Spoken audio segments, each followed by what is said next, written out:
How well do buyer's agents work with a selling agent? Well, can you imagine the fun when we put the two of them together to ask that question? That's exactly what we did. Veronica Morgan, a buyer's agent at Good Deeds Property Buyers, and Danny Doff, one of Sydney's top agents, do that in this conversation. It makes for a very interesting and challenging discussion, I can assure you. So here it is.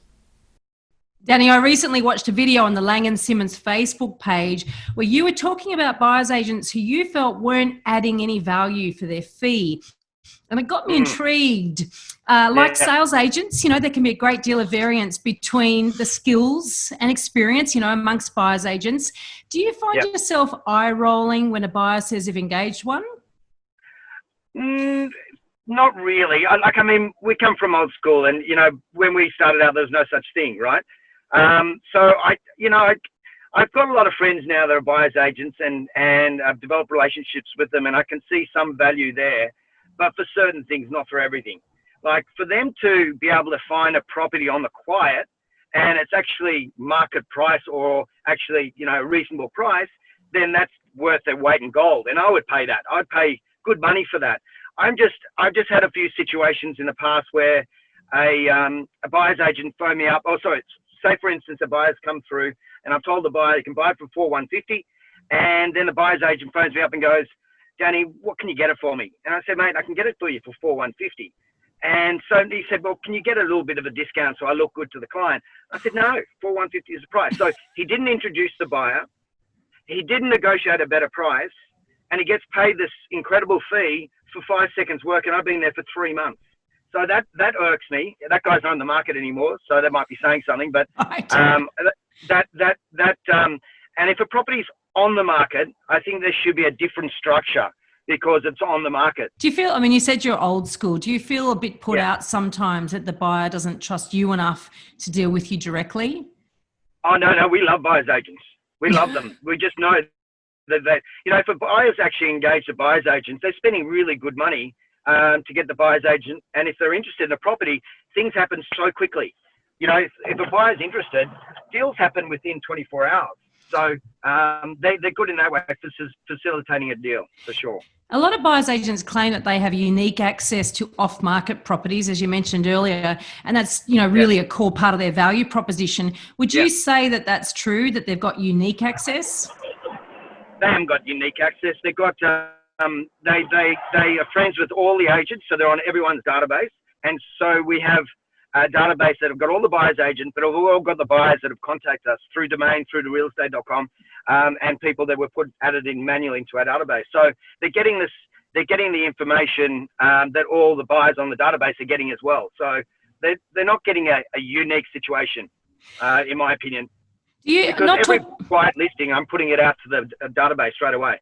We sort of I often talk about true off markets and fake off markets with the pre-markets. I guess that's in a way what we're talking about there. Yeah. Not talking about your business here, but generally in the industry, do you think that kickbacks lock some buyers out of deals? Kickbacks to the buyer's agent? Yeah, sometimes. I've been hearing stories around that. No, I haven't heard it. I haven't done any kickbacks like that at all. No, we just know that they're dealing with the buyer and they're getting paid from the buyer, and that's what he explained to the vendor, is that this buyer has been represented by this buyer's agent and they're doing the deal for this buyer. There's no kickbacks at all. I haven't seen that at all. Well, I'm pleased to hear that, I have to say. So, sometimes you hear these rumours and it could be just, sour grapes or something, and sometimes there's substance to it. So I'm very pleased to hear that. We've talked not what I've noticed. We've talked a bit about the bad and the ugly, and you touched on the good being the speed at which deals can get done. Yeah, for sure. Do you think that sometimes that speed is, disadvantageous to the buyer, or do you think that you see it as a necessary thing to happen in your marketplace? Yeah, if you like something, you have to work really quickly to get it, and they facilitate that, and they understand that the deal has to happen quickly if they want to get their buyer to buy it. So, and they've got a vested interest in it. So, if a buyer says to the buyer's agent that it's a good property and they want to buy it and they're emotionally attached to it, then the buyer's agent just goes for it. I heard something the other night where and one of my agents called on a Sunday night at 8 o'clock. "I need to exchange before 12 o'clock tonight." I mean, that's fantastic, So, and it happened. It happened, on a Sunday night. I couldn't believe it. So that's one good thing about a buyer's agent. They'll do it, and they'll do it quick. You love to do those deals. You got a few hours to get it done. Yeah. There's often, I mean, and I'm an ex-sales agent, so I could be lumping myself in this bucket. But there's a bit of a word out there that, you know, those that have failed in the sales side of things turn to buyer's agency. Do you think there's any credit in that? Oh, I tell you, if I had my time again, I'd be a buyer's agent. Right. I really honestly would, because when you think about it, you've got all these prospective buyers out there, and there's a massive buyer pool that wants to buy in the eastern suburbs, but there's only a really small section of prospective vendors. And when you try and talk to a prospective vendor, they're getting daily calls from a heap of agents and being hounded, and it's a really hard call.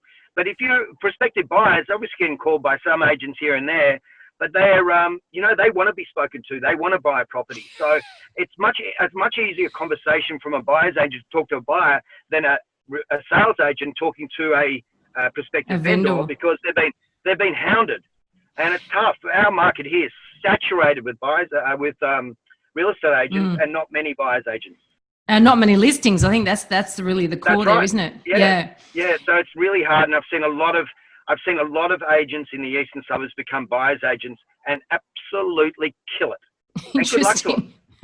They've killed it. When I changed about 13 years ago, it's funny because my old boss said to me, it was around September, October, right that time of year when things became difficult, you know, clearance rates start falling, spring brings lots of stock to the market. She said, oh, I hate this time of year. Don't you just hate it? I can't wait for Christmas. And I said, well, actually, I'm enjoying it because my clients, they trust me. They're actually I'm enjoying it for once. Yeah. I think it's fairly well known that I don't shy away from controversy, and I do like to talk about the elephant in the room. There is more to helping a client buy than simply finding a property and negotiating a deal, and obviously providing guidance and advice along the way to ensure that the right property is purchased takes a lot of skill and emotional intelligence. But I really do appreciate you sharing your perspective, Danny, because as I said, it really got me intrigued when you were having a bit of a rant on the Facebook page. And I think that we're both two sides of the same coin, and we do have to work together. Yeah. So, sure. And I'd love the entire industry to raise the bar. So I really appreciate your time. Yeah, absolutely. No problems. Loved it. Thank you. Great. Good to see you again.